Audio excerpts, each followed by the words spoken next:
This is the story of a group of friends who set out to do the impossible.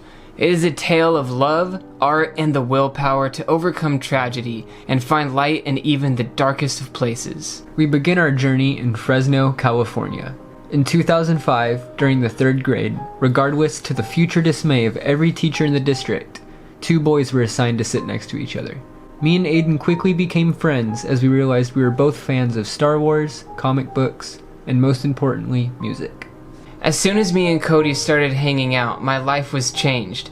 I would hang out with him and his family almost every weekend, and I learned about what would become some of my favorite things, like Supernatural, Avatar: The Last Airbender, and a lust for fantasy.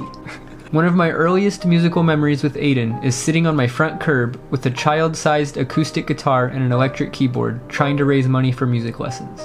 Not long after our 2 one-man wolf packs became 1 2-man wolf pack, our wolf pack gained another wolf. I was sitting in the back of math class during the 4th grade when the teacher told us we were going to have a new student transferring in. His name was Caleb Justis Sellers. We started showing each other different origami animals we could make, and we quickly nurtured a friendship.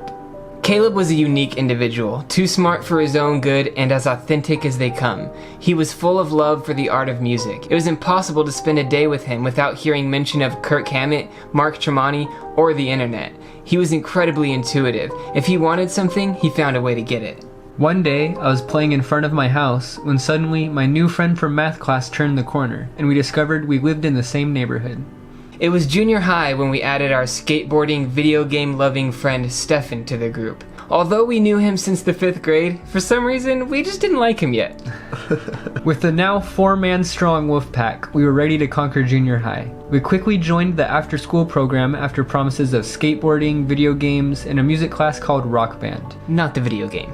We got to call the instructors of our after-school program by their first name, which was pretty cool. And our favorites were Emily and Jeremy. They were our mentors in the rock band class and taught us what it really meant to play together as a band. A band is a family. Our band started out with a different name, Infinity, but our name wasn't the only thing that took multiple shapes. Caleb played guitar, I played guitar, Aidan played drums, and we had a friend named Savannah playing bass. She left, Stefan wanted to be in the band, pretended to play bass, stopped playing bass, and then I started playing bass. At first, I didn't like it. And that's only half the lineup changes we went through. But we got to play our first couple of shows, and for the first time, we felt like we were an actual rock band.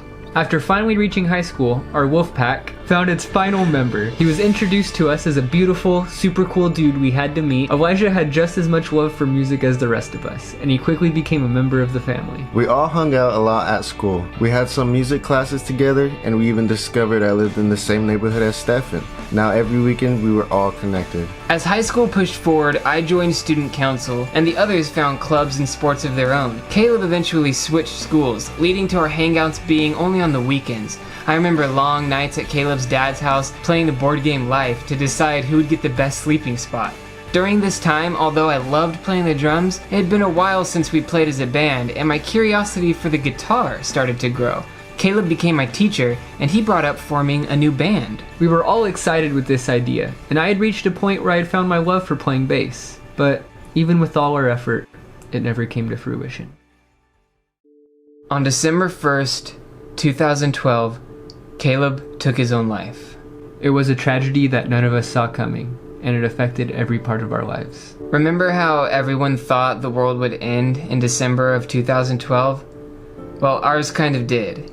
It was a dark day that is burned into our memory, and honestly, for a while, we all seemed to check out of reality. Reality felt like a bad dream, like we just need to wake up and everything will be back to normal. Even though we weren't a band anymore, we still liked to play music as a way of working through our emotions. So we were jamming one night in my garage during one of my family's parties when my uncle Walter approached us asking if we wanted a gig playing covers after hearing us play a medley of Sublime and the Chili Peppers. We were promised gigs at real venues and actual money for the shows we played.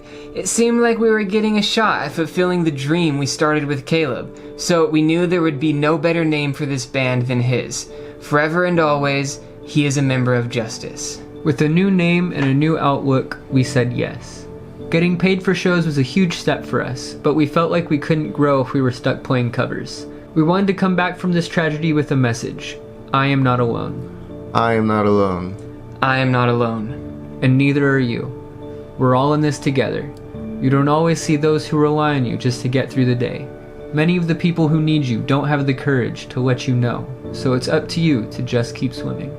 At this point, we dropped the covers and started to focus on writing. Then everything changed when the Fire Nation attacked. We wanted the music to come from all of us, so we would sit in a circle as we wrote and we would throw out ideas. Surrounded by our amps, the songs almost seemed to write themselves. We started to play shows using only originals and even started getting opening gigs for some well-known bands. But as we started to write more, we started to see an album come together and took a step back from shows to find a way to record.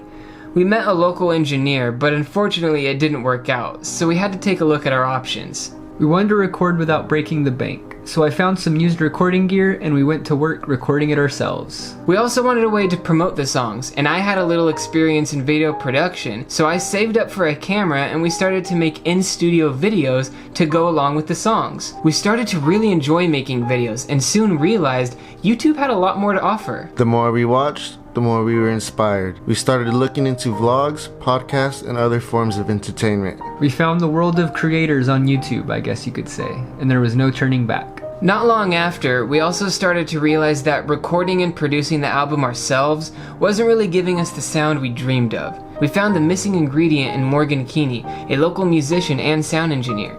With his skills in music, it felt like he was actually bringing what you hear in your head into the real world. And now, we're almost done with the album, our channel has passed 100 subscribers, and things are looking a lot brighter. So remember folks, just keep swimming.